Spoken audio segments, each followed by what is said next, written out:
প্রিয় শিক্ষার্থী বন্ধুরা, চলে আসলাম পঞ্চম অধ্যায়ের আরও একটি ক্লাস নিয়ে। আজকে আমরা আলোচনা করব আমাদের অনুশীলনী সৃজনশীল প্রশ্ন নং 1 নিয়ে। তো এই প্রশ্নে আমরা দেখতে পাচ্ছি সুন্দর মতো প্রত্যেকটা হিসাব দেওয়া আছে। তো এখানে প্রথমেই যদি আমরা হিসাবগুলো আইডেন্টিফাই করে ফেলতে পারি, অর্থাৎ কোন এন্ট্রিটা কোন হিসাবের মধ্যে অন্তর্ভুক্ত হবে সেটা যদি বুঝে ফেলতে পারি, তাহলে কিন্তু বাকি যে সৃজনশীল প্রশ্নগুলো থাকবে প্রত্যেকটাই আমরা অ্যান্সার করতে পারবো। তাহলে একটু দেখি, যেমন প্রথমে আমরা এখানে দেখতে পাচ্ছি মূলধন।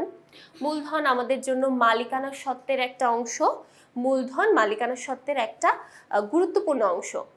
আমরা মালিকানা সত্ত্বকে যদি ভাঙাই তাহলে আমরা পাই প্রথমে সি, তারপর আছে আর মাইনাস ই, তারপর মাইনাস আছে ডি। তো এই যে এখানে যে সিটা, অর্থাৎ যেটা নিয়ে আমরা ব্যবসা প্রতিষ্ঠান শুরু করি, সেটাই কিন্তু আমাদের জন্য মূলধন। তাহলে মূলধনকে আমরা লিখতে পারি মালিকানা সত্ত্ব। এরপর চলে যাই বন্ধকি ঋণ। যে কোনো ধরনের ঋণ সবসময় দায়কে নির্দেশ করে, কারণ এই ঋণ আমাদের অবশ্যই পরিশোধ করতে হবে। ঋণ পরিশোধ করার জন্য আমরা দায়বদ্ধ থাকি, তাই বন্ধকি ঋণ এটা হবে দায়। তারপর দেখতে পাচ্ছি অগ্রিম ভাড়া, অর্থাৎ অগ্রিম ভাড়া পরিশোধ করেছি। অগ্রিম ভাড়া যদি পরিশোধ করি, দেখো এটা কিন্তু ভাড়াটা আমাদের পরিশোধ করতে হতো, আমরা অ্যাডভান্স পে করে রেখেছি। এটা আমাদেরকে অনেক দিন যাবৎ সুবিধা প্রদান করবে, তাই অগ্রিম যে কোনো ব্যয় হলে সেটাকে আমরা সম্পদ হিসেবে ধরে নিই। এখানে যে শুধু ভাড়া হবে তা নয়, যে কোনো ধরনের ব্যয় যখন আমরা অগ্রিম পরিশোধ করি সেটাকে আমরা সম্পদ বলে বিবেচনা করি। আয়কর, এটাকে সাধারণত আমরা উত্তোলনের একটা অংশ ধরি, এবং উত্তোলন সাধারণত মালিকানা সত্ত্ব, এই যে একটু আগে যে আমরা ডি দেখতে পেলাম, এই ডিটাই হচ্ছে আমাদের উত্তোলন, অর্থাৎ এটা কিন্তু মালিকানা সত্ত্বের একটা অংশ। তাহলে দেখো আয়করটা কিভাবে মালিকানা সত্ত্ব হয়। মালিক যখন ব্যবসা প্রতিষ্ঠান থেকে কোনো কিছু উত্তোলন করে বা তুলে নেয়, সেটাই হয় আয়কর। এখন মালিক যখন তার আয়ের ওপর ক্রয় কর প্রদান করে, সেটা কিন্তু তার এই ব্যবসা প্রতিষ্ঠান থেকেই তাকে তুলে নিতে হয়। তার যেহেতু অন্য কোনো ইনকাম নেই, তাই এই আয়কর হবে তার জন্য একটা উত্তোলন।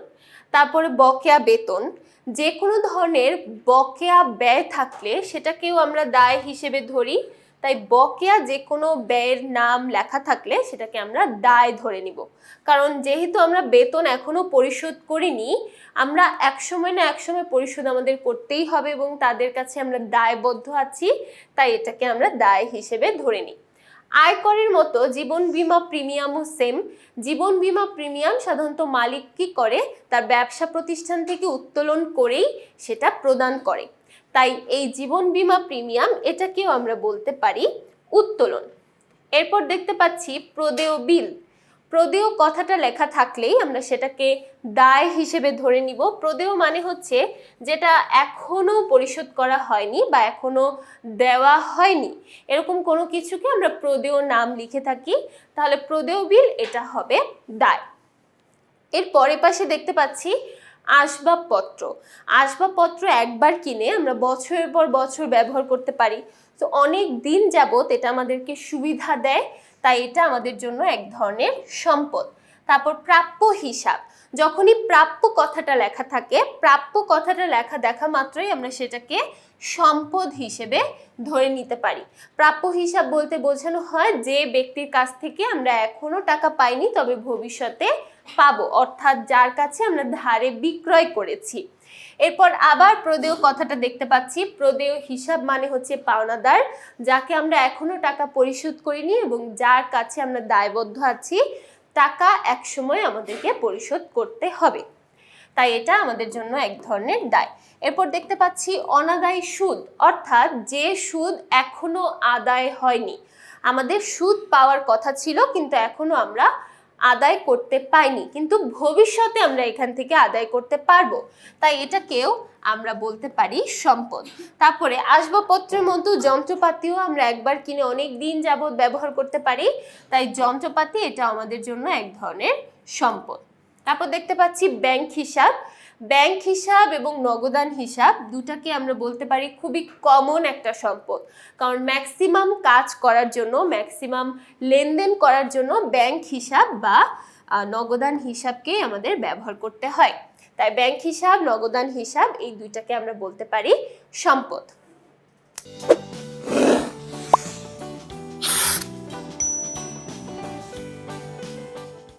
এবার দেখতে পাচ্ছি আরও কিছু এন্ট্রি এখানে দেওয়া আছে, যেমন অগ্রিম প্রাপ্ত কমিশন।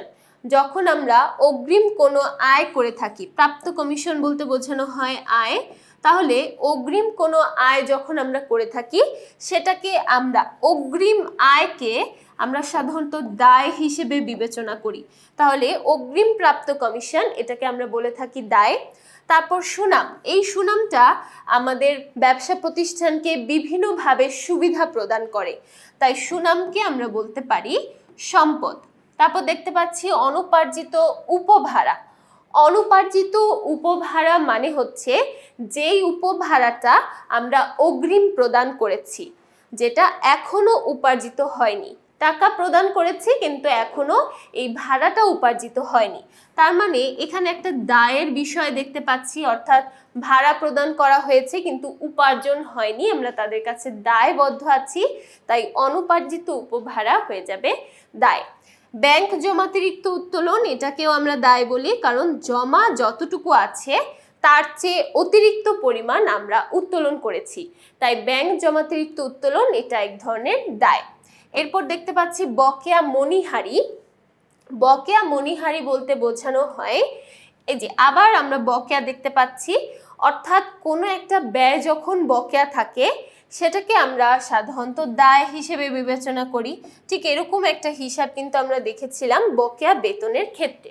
তাহলে দেখো সম্পূর্ণ প্রত্যেকটা হিসাব আমরা বিশ্লেষণ করে ফেলেছি। এবার আমরা ক খ গ এই প্রশ্ন থেকেই কিন্তু সলভ করে ফেলতে পারবো। তাহলে দেখো আমরা এখন দেখব যে কতে কি কি আছে। কতে বলছে মোট উত্তোলনের পরিমাণ নির্ণয় করো। আমরা যদি মোট উত্তোলনের পরিমাণ নির্ণয় করতে চাই তাহলে দেখো এখানে আমরা একটা উত্তোলন দেখেছিলাম, তারপর এখানে আমরা একটা উত্তোলন দেখেছিলাম, আয়কর একটা উত্তোলন এবং জীবন বীমা একটা উত্তোলন। এই দুইটা উত্তোলন ছাড়া আর অন্য কোনো উত্তোলন কিন্তু আমরা পুরো অঙ্কের মধ্যে কোথাও দেখিনি। তাহলে উত্তোলনের পরিমাণ কি কি হবে? এক হবে আয়কর 15,000 টাকা এবং আরেকটা হবে জীবন বীমা প্রিমিয়াম 5,000 টাকা। তাহলে টোটাল আয়করের পরিমাণ হবে 20,000 টাকা। এরপর দেখতে পাচ্ছি বলা হয়েছে মোট সম্পদগুলো চিহ্নিত করে মোট পরিমাণ নির্ণয় করো। সো এখন আমরা দেখি মোট সম্পদ কি কি আছে। প্রথমে আমরা এখানে একটা সম্পদ দেখতে পেয়েছি অগ্রিম ভাড়া, এটা একটা সম্পদ। তারপর আমরা দেখেছি অগ্রিম তারপর আমরা এখানে একটা আসবাবপত্র দেখেছি সম্পদ। তারপর প্রাপ্য হিসাব দেখেছি আমরা সম্পদ। এছাড়াও দেখেছি অনাদায়ী সুদ আমাদের জন্য একটা সম্পদ, যন্ত্রপাতি সম্পদ এবং লাস্টে ব্যাংক হিসাব ও নগদান হিসাব সম্পদ। তাছাড়াও দেখো এখানেও আমরা দেখেছি সুনাম, এটা আমাদের জন্য একটা সম্পদ। এই হচ্ছে আমাদের টোটাল সম্পদের পরিমাণ। আবারও দেখি, প্রথমে অগ্রিম ভাড়া, এটা একটা সম্পদ। তারপর এদিকে আমরা তেমন কোনো সম্পদ দেখিনি। তারপর এখানে আমরা দেখেছি আসবাবপত্র, প্রাপ্য হিসাব, তারপর আছে অনাদায়ী সুদ, যন্ত্রপাতি, ব্যাংক হিসাব, নগদান হিসাব এবং সবার শেষে সুনাম। এই প্রত্যেকটাকে আমরা ধরতে পারি সম্পদ হিসেবে। এবং তারপর দেখো পরবর্তী অঙ্কে আমাদের বলা হয়েছে আমাদের এখান থেকে মোট দায়ের পরিমাণ নির্ণয় করো। ওকে, তাহলে এখন আমরা একটু দায়ের পরিমাণটা দেখি। প্রথমে আমরা বন্ধকি ঋণ দেখতে পাচ্ছি, এটা আমাদের জন্য একটা দায়। বন্ধকি ঋণ এটা আমাদের জন্য একটা দায়। তারপর বকেয়া বেতন দেখেছিলাম, এটাও আমাদের জন্য একটা দায়। প্রদেয় বিল দেখেছিলাম, এটা আমাদের জন্য একটা দায়। তারপর প্রদেয় হিসাব, আমি বলেছিলাম প্রদেয় কথাটা থাকা মাত্রই আমরা সেটাকে দায় হিসেবে ধরে নিব। তাহলে বন্ধকি ঋণ, বকেয়া বেতন, প্রদেয় বিল, প্রদেয় হিসাব, এগুলো হচ্ছে দায়। এছাড়াও দেখো নিচে আরো কিছু দায় আছে। অগ্রিম প্রাপ্ত কমিশন, এটা আমাদের জন্য একটা দায়। অনুপার্জিত উপভাড়া, এটা আমাদের জন্য একটা দায়। ব্যাংক জমাতিরিক্ত উত্তোলন দায়। এছাড়াও লাস্টে আছে বকেয়া মণিহারি, এটা আমাদের জন্য একটা দায়। দেখো তাহলে একটা প্রশ্ন থেকে অর্থাৎ সবগুলো বিশ্লেষণ করে একটা প্রশ্নের মধ্যেই আমরা সবগুলো সৃজনশীল আইডেন্টিফাই করে ফেলতে পারলাম। এবার আমাদের কাজ হচ্ছে ছক করে প্রত্যেকটা সুন্দর করে প্রশ্ন দেখে দেখে বসানো এবং সেই অনুযায়ী ক্যালকুলেশন করে উত্তরটা বের করা।